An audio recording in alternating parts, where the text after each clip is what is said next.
What's up, y'all? So today we are making spinach stew, and this is something that I make periodically for dinner for my family. We really enjoy it, and I just wanted to show y'all how I do it. This is a popular West African dish, Najia, and each country has their own spin on it. Each country makes it differently. Each country uses different ingredients, but the main ingredients remain the same. So this is just how I do it, and I just wanted to show you guys how I do it. So for your fresh ingredients, you're going to need your meat of choice. I'm using beef chunks today. You can use any meat that you would like. Any type of meat will work. People use beef, people use goat, people use lamb, the hard chicken. Any meat will work. Of course, spinach, the star of the show. Okra, tomatoes, onion, fresh ginger, and fresh garlic. So stay tuned. We're gonna get chefed in today. All right, guys. So typically for this dish, and for a lot of dishes, you use parboiled meat. Today I'm using fresh meat because this is what I have at home. But to get the parboiled meat or whatever, I'm just gonna go ahead and pre-boil it. So what I'm doing is I'm boiling the meat in fresh sea salt, just regular sea salt. All right, guys. So while the meat is boiling, I went on ahead and started prepping the veggies. I have chopped up the onions, chopped up the tomatoes. The tomatoes, I kind of want them to be a medium size. So this is the size I went for. And then for the garlic and for the ginger, I'm going to use the hand processor to pound it. So just give it a couple of pounds and we gonna get going, honey.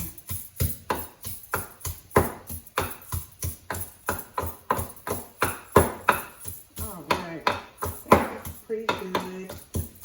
I don't want it to be like a paste. I want it to be still a little chunky.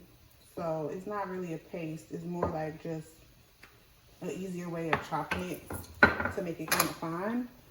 So here is the ginger and the garlic.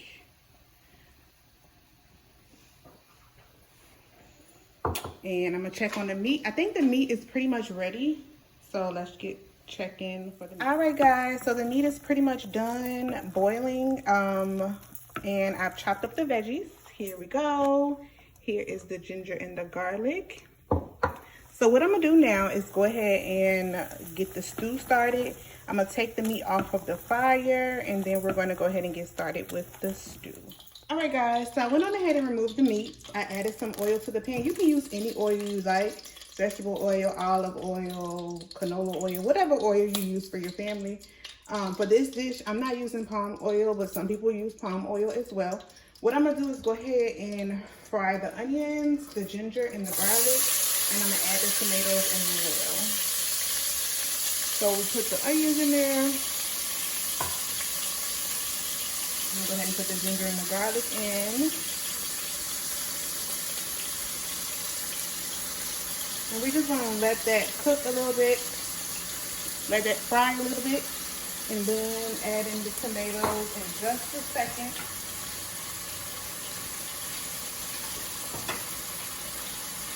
So here's what it looks like.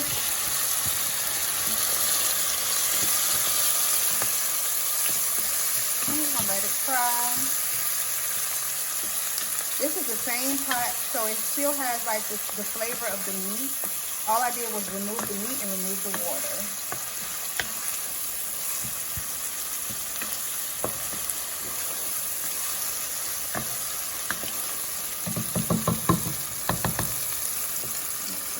Here. So that's cooking up a little bit. We're gonna let that fry a little bit, and then I'm gonna add the tomatoes. All right, guys, so the onions, ginger, and garlic have been frying a little bit. I'm gonna go ahead and add the tomatoes now. Y'all, listen to Najia. She on my back having a ball. So in goes the tomatoes. And we're gonna give that a good fry. Once this has fried a little bit, we're going to add the spinach. All right, guys, so it's been a couple of minutes. The tomatoes, as you can see, are kind of stewing up a little bit. What I'm going to do now is add in the beef again. Then we're going to add in the seasoning and the spinach. So here is the beef chunk that's already been parboiled. All right, y'all, so the meat is in, and as you can see, the tomatoes are kind of like stewing a little bit more. Now I'm going to go ahead and add in my seasonings. So for the seasonings, what I'm using is a little bit of salt, black pepper, and this is crushed jumbo. You can use Maggi, you can use Knorr, you can use whatever all-purpose bouillon you have, but this is just basically a bouillon cube that I've already crushed up off camera. So I'm gonna just add all of that in there. Oops, sorry. And then this is dried shrimp powder. You can use dried shrimp powder, you can use dried fish, you can use crayfish, whatever type of seafood seasoning you prefer. I'm just using dried shrimp today because that's what I have. I have dried fish too, but today I kind of wanted to go with the dried shrimp taste. So we're gonna add that in. And give it a stir. Kind of sticking a little bit to the bottom, but we're about to add some water, so no worries.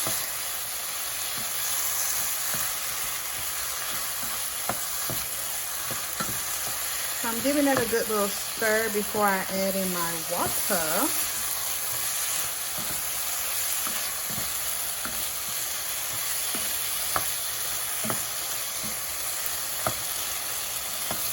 It smells so good, y'all. I wish y'all could smell it. That dry seafood really gives it like a good old, I don't know, a good flavor. It really like changes the whole trajectory of the meal. All right, so that's pretty good. And I'm gonna add some water. 1 second. All right, so before we add the water, I'm gonna go ahead and add in the spinach. This is chopped spinach with a little bit of water already because I am using frozen spinach today. You can use fresh spinach. Fresh spinach, of course, is better, but this is just what I have. I've already chopped this and put it in the freezer. The last time I made spinach sauce, I had too much, so I went on ahead and froze this. But we're going to add the spinach, give that a good stir, and then we're going to add the water.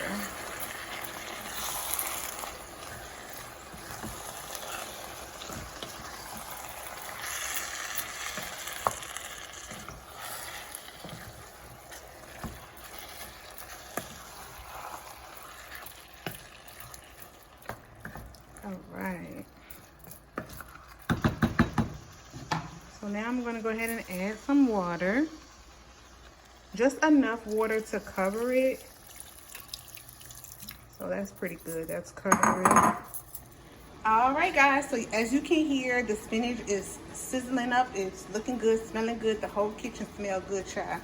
But for the okra, we don't really have to prepare it much today because I am using frozen okra that I had from the last time I cooked okra, the frozen okra that I had left over. So I'm not going to grate it, but typically if I was cooking this dish and I was using fresh okra, what I would just do is take the fresh okra, cut it in pieces, and just grate it on here. The whole purpose of using okra is to give the sauce a different texture, kind of slimy texture. You don't have to use okra if you are not a fan of okra, but the okra definitely takes it up a notch. Sometimes I do make spinach sauce without okra, and it's still very, very delicious. But the okra just gives it more of that slimy texture that most people are looking for when they're eating spinach stew. So we don't really have to prepare anything for the okra today. All we have to do is just add the okra to the sauce when it's ready. All right, y'all. So the spinach sauce is looking real good, smelling real good. This is how it looks now. It's not all the way done. It's a perfect time to go ahead and add in our okra so that the okra can go ahead and cook down with the spinach while it's cooking down as well. And once I add in the okra, I'm going to turn the fire down just a smidget so that it doesn't cook too fast.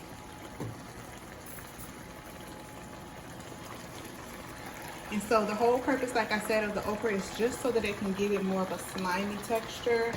But if you really want to take it there as far as the slime, baby, get you some fresh okra and grate it. As you can see, it's already having a little bit of slime.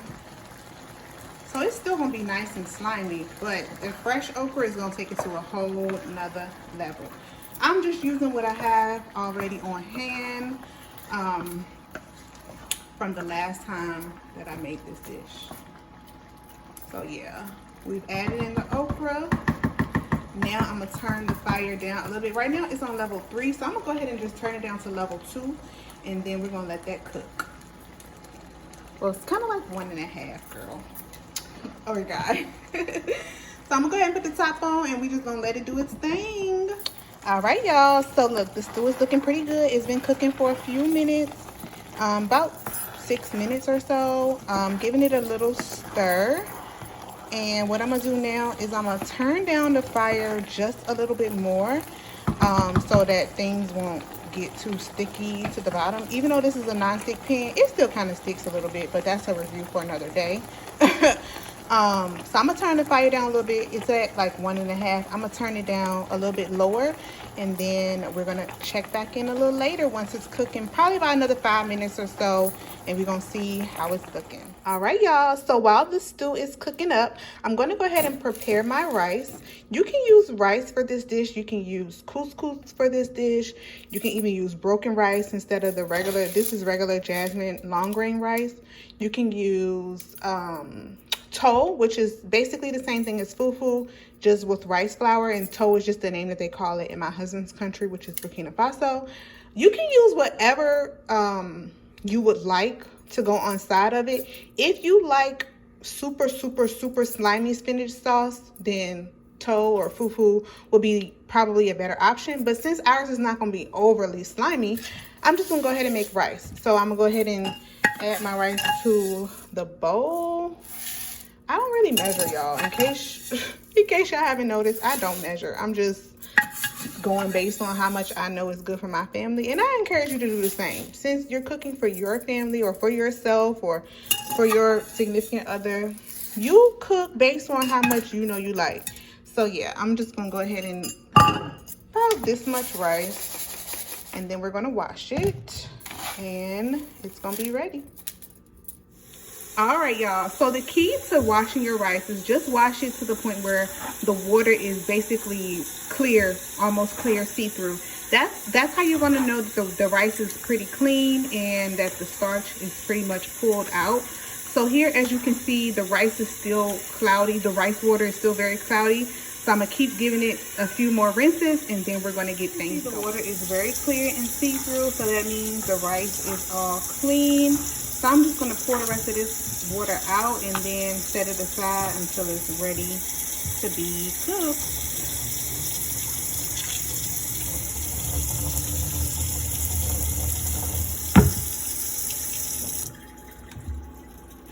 All right, so here's the rice, clean and ready to go. All right, guys, so now we're at the point where I'm going to go ahead and add in some tomato paste. This is a tablespoon of tomato paste. It's a pretty full tablespoon, a heaping tablespoon, I guess you would say, overflowing tablespoon. I'm gonna go ahead and add that in, give it a stir,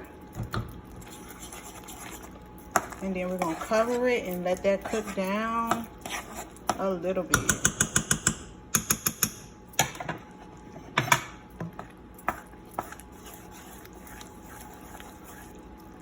So I'm just mixing it up, mixing the tomato sauce in there. The tomato paste in there.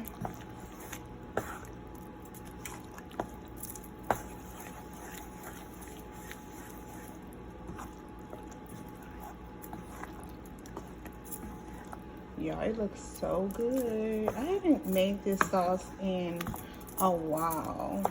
I'm really excited for dinner tonight.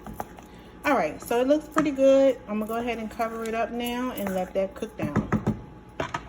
This is the point where you can also taste it to see if you need to add more seasoning. I went on ahead and tasted it. It tastes fine to me.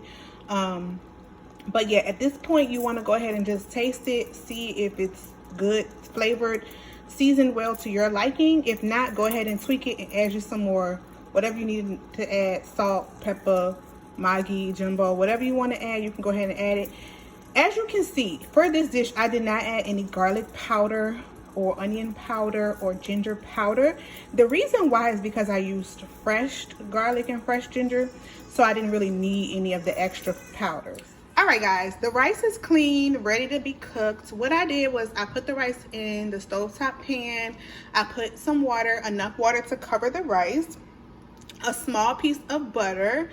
I would say it's like one tablespoon of butter, and some frozen veggies. The frozen veggies are completely optional. They're just used as a garnishment for the rice. You don't have to do this, but we like to do it. I like to do it. It just gives the rice a little spunk, a little pizzazz, a little color, if you will. So I have the fire on medium, and I'm gonna go ahead and cover it and let that cook. While that's cooking, we're gonna take a look at our stew. It's looking pretty good.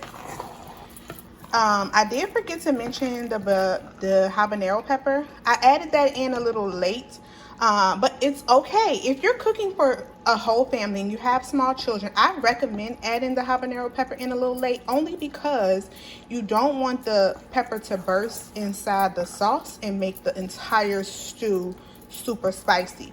As you know, habanero is super hot and potent, and some small children can't handle that spice. I know mine, Aya, she'll eat it, but baby, she gonna be asking for water after each sip. So what I did after each swallow, not sip, this is a real deal, y'all. So what I did was I added the habanero pepper in after I added in the tomato paste. I'm letting that cook. And what we're going to do with the habanero peppers, we're just going to squeeze it. My husband and I are going to squeeze it over our portion of the food. And we're going to leave the portion for Aya and Najia, which is her baby sister, unspicy. So it's almost ready to be taken out. What I'm going to do is take the habanero pepper out once it's pretty cooked. And we're just going to use it as a little sprinkler, as you would say, or a little sprinkle on top of the sauce to give it a little spice for us. If you're not cooking for a family, and if you can handle the heat, you can actually blend this habanero pepper up and put it in the sauce, or you can let it cook all the way and let it bust open, and the inside will be exposed to the stew and the entire stew will be hot. But like I said, if you're cooking for an entire family, you have small kids who are not ready for the heat, then I would just cook it this way. I would add it in a little bit later, and then I would just remove it before it bursts and then sprinkle it on top of my food. So we're going to go ahead and cover the food, let it finish cooking, probably about a couple more minutes, and then I'm going to remove the pepper, and then I'm going to let the stew finish cooking. And y'all, this stew is almost done. Like legit, it's almost done. Quick, fast, ready.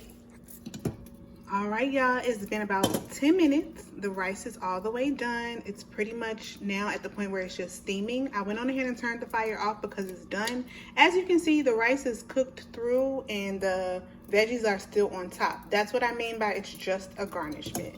So I'm gonna go ahead and keep that covered and let that sit to the side. Now we're gonna take a look at the stew.